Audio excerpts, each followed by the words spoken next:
Hi guys, good morning.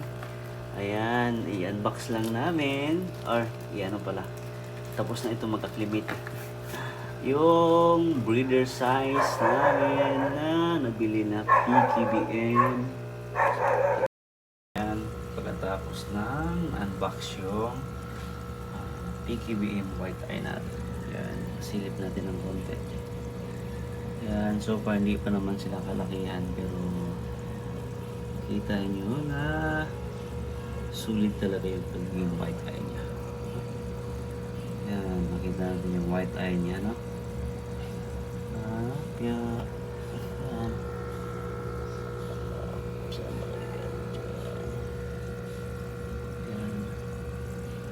Hopefully, mapadami natin to, no? Actually, meron na akong mga ibang white eye dito. Sama natin to sila.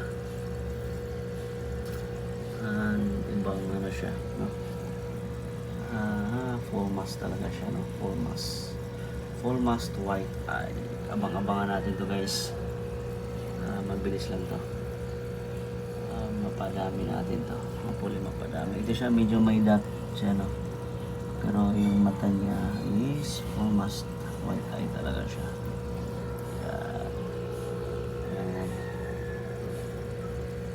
So far hindi pa naman kalakihan, no? Medyo maliit pa yung mga nabili natin. Okay naman, no? So far okay naman. Ito yung ano natin, bagong project natin, palabasin natin. Lalo na kung gumanito na ito sila kalaki, no? Tulad ng mga PKBM glitter eyes natin dyan na emerald white eye, emerald eyes. Ito meron din tayong green, no? White eye din. Tapos yung male is red eye, glitter red eye.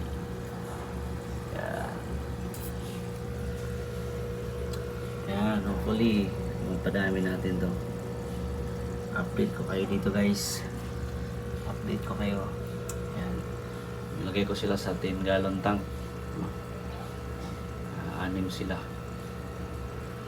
Hopefully goods ang kalabasan nito.